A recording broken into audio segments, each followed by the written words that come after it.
दिल्ली दौरा करणार आहे असं कळतं आहे. नेमकं काय दिल्लीच्या दौऱ्याचं कारण आहे आणि कसा असणार? नक्कीच उद्धव ठाकरे सन्माननीय शिवसेना पक्षप्रमुख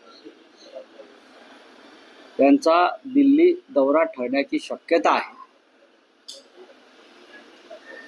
त्याची आखणी आम्ही सगळे मिळून करत आहोत. कालच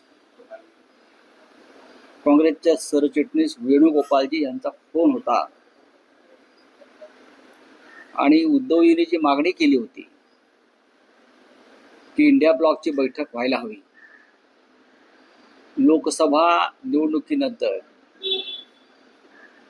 इंडिया ब्लॉकची बैठक होऊ शकली नाही. त्याच्यामुळे इंडिया ब्लॉक मधले अनेक सदस्य मेंबर्स हे अस्वस्थ आहेत. या सगळ्यांची एक बैठक घेऊन इंडिया ब्लॉकची राष्ट्रीय राजकारणासंदर्भात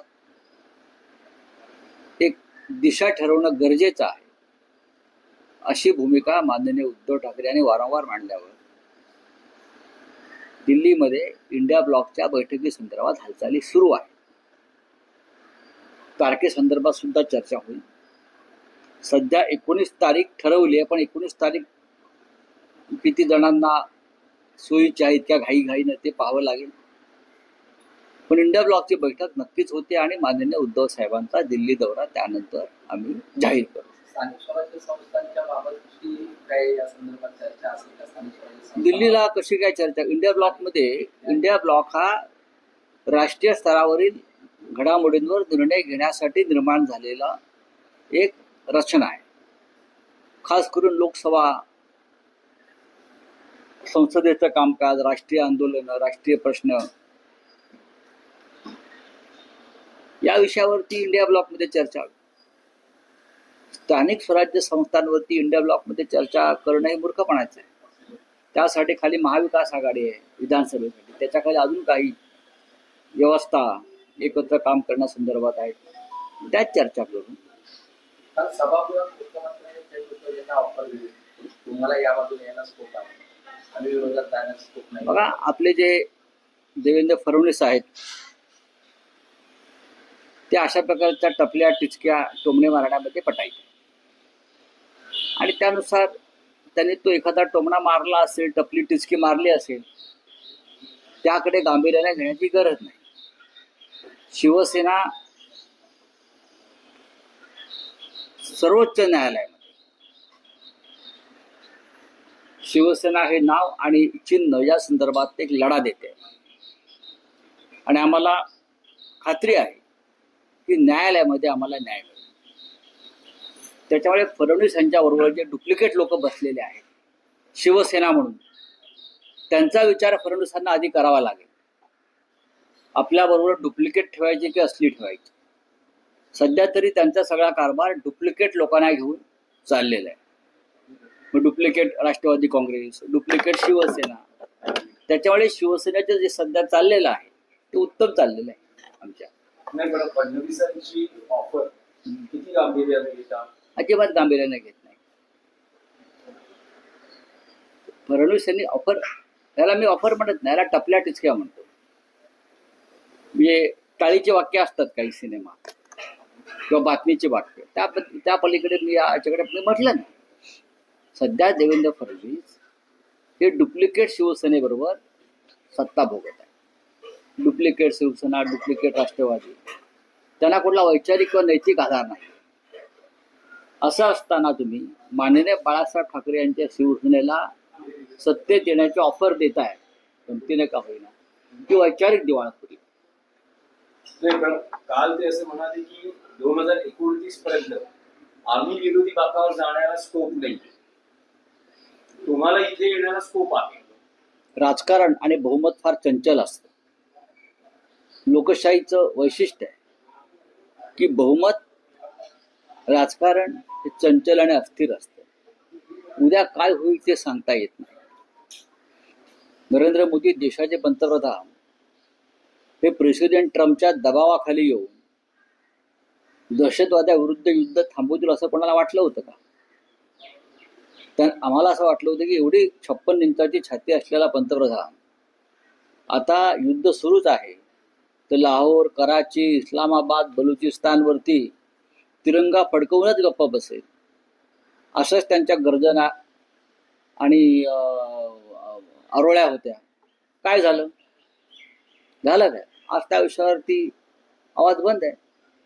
राजकारणात काय होईल ते सांगता येत नाही. पण राऊतसाहेब काल फोटो सेशनच्या निमित्तानं सगळे काय? नेते एकत्र होते आणि येऊ द्या ना, ही एक उद्धव ठाकरे आणि संसद एकनाथ शिंदे एका फ्रेम मध्ये दिसले, पण दोघंही एकमेकांशी बोललेही नाही, एकमेकांकडे पाहिलंही नाही आणि वेगवेगळ्या ठिकाणांवर बसून उद्धव ठाकरेंनी शिंदेच्या शेजारी बसणं टाळलं. मग तुमचं काय म्हणणं होतं? त्यांनी शिंदेना मांडीवर पण बसायला पाहिजे होतं. सांगा ना तुम्ही, सांगा ते शिंदेना त्यांनी मांडीवर पण बसावं अशी तुमची अपेक्षा आहे का? काय उद्धव ठाकरे एक स्वाभिमानी नेते आहेत, ज्यांनी शिवसेनेच्या पाठीत गद्दारी केली, ज्यांनी एक डुप्लिकेट शिवसेना स्थापन करून, जसे पेशवे काळामध्ये तोतये होते सदाशिवराव भाऊ डुप्लिकेट, आणि ते पेशवाईत आले डुप्लिकेट सदाशिव भाऊ, तसंच आहे, डुप्लिकेट आहेत ना हे सगळे, तोतये लोक आहेत हे सगळे. त्यांच्याबरोबर काय हस्तांदोलन करायचं महाराष्ट्राला आवडलं नसतं.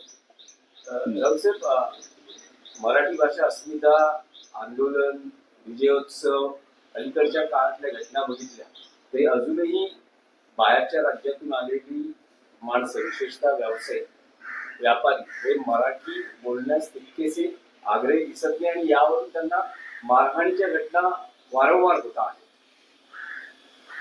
बोललेही नाही, एकमेकांकडे पाहिलंही नाही आणि वेगवेगळ्या ठिकाणांवर बसून उद्धव ठाकरेंनी शिंदेच्या शेजारी बसणं टाळलं. मग तुमचं काय म्हणणं होतं? त्यांनी शिंदेना मांडीवर पण बसायला पाहिजे होतं. सांगा ना तुम्ही, सांगा ते शिंदेना त्यांनी मांडीवर पण बसावं अशी तुमची अपेक्षा आहे का? काय उद्धव ठाकरे एक स्वाभिमानी नेते आहेत, ज्यांनी शिवसेनेच्या पाठीत गद्दारी केली, ज्यांनी एक डुप्लिकेट शिवसेना स्थापन करून, जसे पेशवे काळामध्ये तोतये होते सदाशिवराव भाऊ डुप्लिकेट, आणि ते पेशवाईत आले डुप्लिकेट सदाशिव भाऊ, तसंच आहे, डुप्लिकेट आहेत ना हे सगळे, तोतये लोक आहेत हे सगळे. त्यांच्याबरोबर काय हस्तांदोलन करायचं महाराष्ट्राला आवडलं नसतं. मराठी भाषा अस्मिता आंदोलन, विजयोत्सव, अलीकडच्या काळातल्या घटना बघितल्या तरी अजूनही बाहेरच्या राज्यातून आलेली माणसं, विशेषतः व्यावसायिक, व्यापारी हे मराठी बोलण्यास तितकेसे आग्रही दिसत नाही आणि यावरून त्यांना मारहाणीच्या घटना वारंवार होत आहेत. विक्रोळीतही कारवाई आणि विक्रोळीतही मनसे कार्यकर्त्यांनी अशा व्यापाऱ्यांनी मराठीचे क्लासेस लावलेले आहेत. बघा महाराष्ट्राला लावते, तुम्ही मराठी बोलणार नाही, ही मस्ती कशी काय सहन करतील इकडली लोक? काल ममता बॅनर्जी बोलल्या ना, किंवा आसामचा मुख्यमंत्री बोलतो ना, माझ्याकडे मी आसामीच चालवणार, बंगालमध्ये बंगालीच चालणार. इथे कोणी याच्यावरती प्रश्न निर्माण करत नाही. पण महाराष्ट्रामध्ये किंवा मुंबईमध्ये खास करून मराठीचा आग्रह धरला तरी सगळे जे कलाकार आहेत, भोजपुरी वगैरे वगैरे वगैरे, त्यांना मिरच्या जमतात आणि आव्हानाची भाषा करतात. तुम्ही इथे रोजीरोटीसाठी येतात, आपलं आणि आपल्या कुटुंबाचं पोट भरायला येतात. यापैकी अनेकांची कुटुंब वेगळ्या वेगळ्या राज्यामध्ये आहे, तरी तुम्हाला मुंबई आणि महाराष्ट्र सामावून घेतोय. आमचं मन मोठं आहे, विशाल आहे, तर ही मस्ती कशा करता तोंड उघडू नका ना, मी बोलणारच नाही अशी मस्ती समोर आली का मग कानपडात बसते. मग दुर्दैव. बोला. सुरेश दस यांनी पंतप्रधान पीक विमामध्ये मोठा घोटाळा झाल्याचा काल विधानसभेत आरोप केलेला आहे. भाजपचे आमदार आता हे आरोप करतायत पंतप्रधान पीक विमा संदर्भात आयुक्तातील अधिकारी आणि पीक विमा कंपन्या. देवेंद्र फडणवीस हे सक्षम आहेत भ्रष्टाचाराविरुद्ध निर्णय घेण्यासाठी. मग अशी गुन्हेगारीचा काय विषय होता? पुण्याचा क्राईम रेट सर वाढलेला आहे. अशा काल पोलीस प्रशिक्षण केलं, त्यांना गुंडांनी मारहाण केल्यापर्यंतचा प्रकार आहे. कायद्याची भीती राहिलेली नाही. पोलिसांचं बुजगावणं झालेलं आहे राजकीय. आपापल्या जिल्ह्यामध्ये मंत्री आपल्याला हवे ते हरकामे पोलीस अधिकारी नेमतो.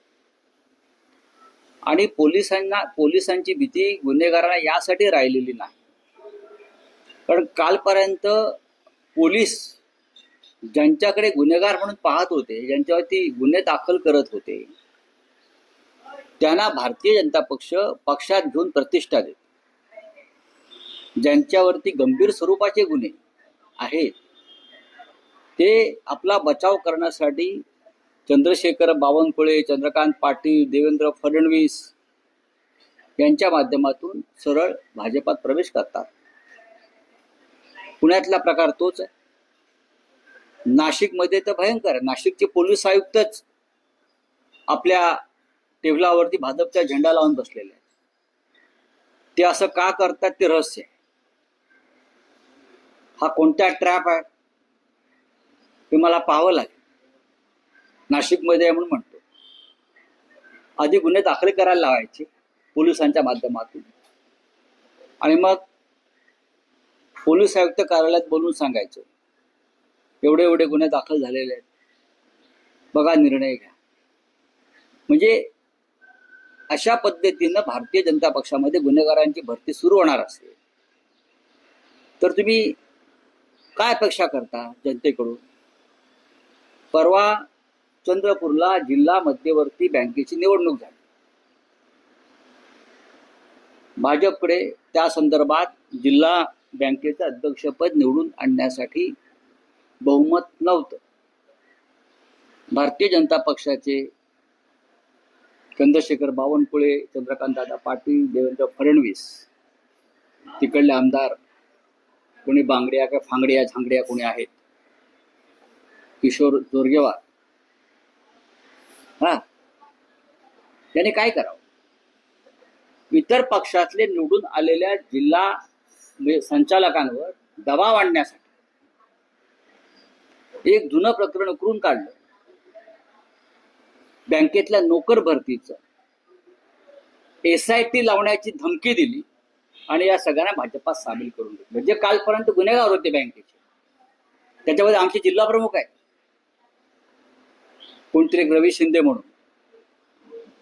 या सगळ्यांवरती आरोप होते भाजपनेच केलेले. काय आरोप होते? की नोकर भरतीमध्ये भ्रष्टाचार झाला बँकांच्या. त्याची आता SIT लावतो. SITच्या भीतीनं धाक दाखवून या सगळ्या सोकॉल्ड गुन्हेगारांना भाजप म्हणते त्या भाजपात सामील करून घेतलं आणि बँक ताब्यात घेतली.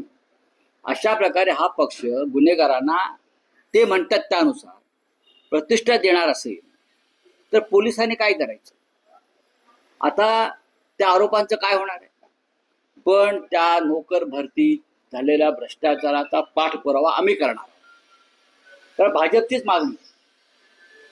चंद्रपूर जिल्ह्यात काय घडलं आणि आज तुम्ही ज्यांच्यावरती आरोप केले, ज्यांना तुरुंगात टाकायला निघालात, त्यांना तुम्ही तुमच्या पक्षात घेतलं काल, या सर्व संचालकांना निवडून आलेला. आणि देवेंद्र फडणवीसांनी त्यांचं स्वागत केलं. मी देवेंद्र फडणवीस हे दुतोंडी साप आहेत की काय?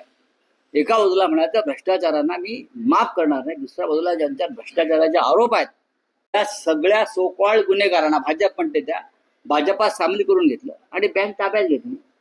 अशा प्रकारे हा पक्ष गुन्हेगारांना ते म्हणतात त्यानुसार प्रतिष्ठा देणार असेल तर पोलिसांनी काय करायचं? आता त्या आरोपांचं काय होणार आहे? पण त्या नोकर भरती झालेल्या भ्रष्टाचाराचा पाठपुरावा आम्ही करणार. तर भाजपचीच मागणी. चंद्रपूर जिल्ह्यात काय घडलं आणि आज तुम्ही ज्यांच्यावरती आरोप केले, ज्यांना तुरुंगात टाकायला निघालात, त्यांना तुम्ही तुमच्या पक्षात घेतलं काल, या सर्व संचालकांना निवडून आलेला. आणि देवेंद्र फडणवीसांनी त्यांचं स्वागत केलं. मी देवेंद्र फडणवीस हे दुतोंडी साप आहेत की काय? एका बाजूला म्हणायचं भ्रष्टाचारांना मी माफ करणार नाही, दुसऱ्या बाजूला ज्यांच्या भ्रष्टाचाराचे आरोप आहेत त्यांना पुष्पगुच्छ देऊन तुम्ही स्वागत करताय आणि हे आर्थिक गुन्हेगार आहेत. अशा प्रकारे जर हे या राज्यात कायदा सुव्यवस्थेची अवस्था असेल तर पुण्यासारख्या ठिकाणी क्राईम रेट वाढला तर आश्चर्य वाटण्याचं कारण नाही. स्वतः गृहमंत्रीच गुन्हेगारांना पाठीशी घालत आहे.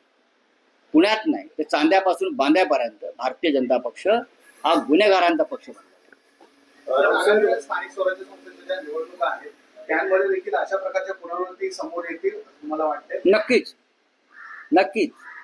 गुन्हेगार, खून, दरोडेखोर, बलात्कारी याने एक जाहिरात दिली पाहिजे भारतीय जनता पक्षाने अशा प्रकारे भरतीची, की सर्व पक्षातले खुनी, लफंगे, बलात्कारी, विनयभंग करणारे, आर्थिक गुन्हेगार बरं का यांनी भरतीसाठी भाजपा कार्यालयामध्ये उपस्थित राहावं अशी एक जाहिरात द्यावी, टेंडर काढावं आणि त्यानुसार त्यांनी भरती करून घ्यावी.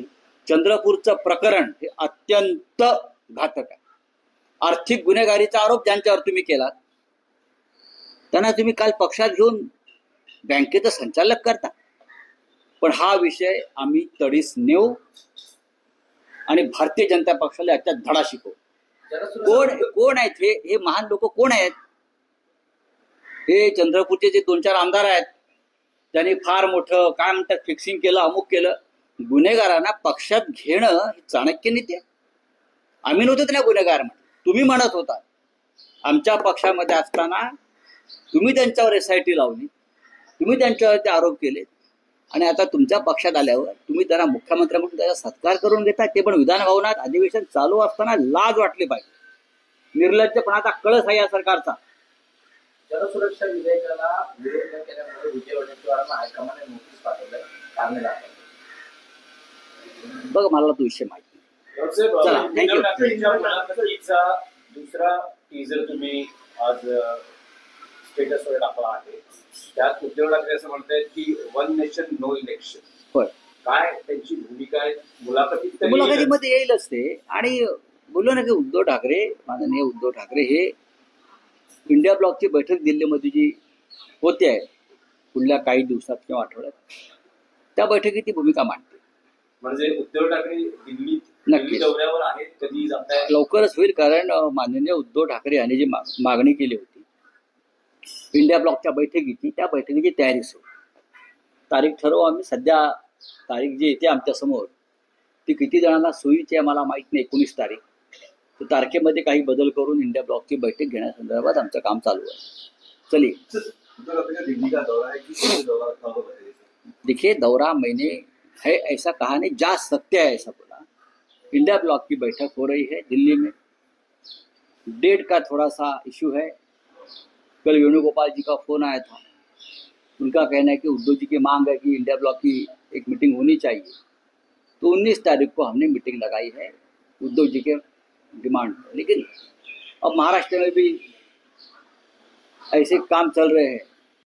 मैं बात करूंगा उद्धव साहब से आज और उनसे चर्चा करने के बाद मैं वापस आपके सामने आ जाऊंगा. Thank you. सर, बिहार में इलेक्शन कमीशन ने बिहार में एक पत्रकार के ऊपर मामला दर्ज किया. वो रिपोर्टिंग कर रहा था कि जो दस्तावेज है उसको फेरफार किस तरीके से देखते हो सर कि पहली बार इलेक्शन कमीशन किस तरीके का बर्ताव कर रहा है सर? देखिए, इलेक्शन कमीशन और भारतीय जनता पार्टी हाथ में हाथ मिलाकर काम कर रहे हैं. इलेक्शन कमीशन देश का इलेक्शन कमीशन नहीं है. Election commission Bharatiya Janata party का इलेक्शन कमीशन है.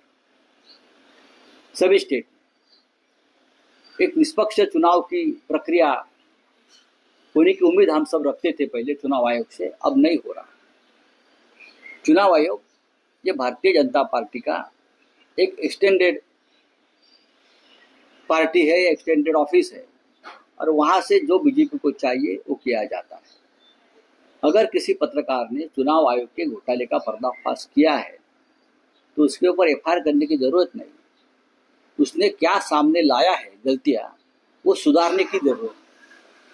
लेकिन इस देश में ना डेमोक्रेसी है, ना व्यक्ति स्वातंत्र है, ना फ्रीडम ऑफ स्पीच है, ना फ्रीडम ऑफ एक्सप्रेशन है, ना डेमोक्रेसी है. इसलिए इस प्रकार से घटनाएं, हरकतें ये लोग कर रहे हैं. वोटिंग लिस्ट में जिस तरीके से 2003 का जो वोटिंग लिस्ट वो यूज किया जा रहा है, पिताजी का जन्म दाखिला नहीं, ये बिहार का चुनाव हाईजैक करने की कोशिश है जैसा महाराष्ट्र का किया. लेकिन उससे क्रांति हो जाए. बिहार एक क्रांति की भूमि. जब जब देश में क्रांति हुई है तो 2 ही राज्यों से हुई है, महाराष्ट्र और बिहार. तो बिहार की जनता से हम उम्मीद करेंगे. फडणवीस ने उद्धव ठाकरे ने कहा है कि आप हमारे में शामिल हो सकते हो. किस तरीके से देखते हो? एक घटिया जोक है.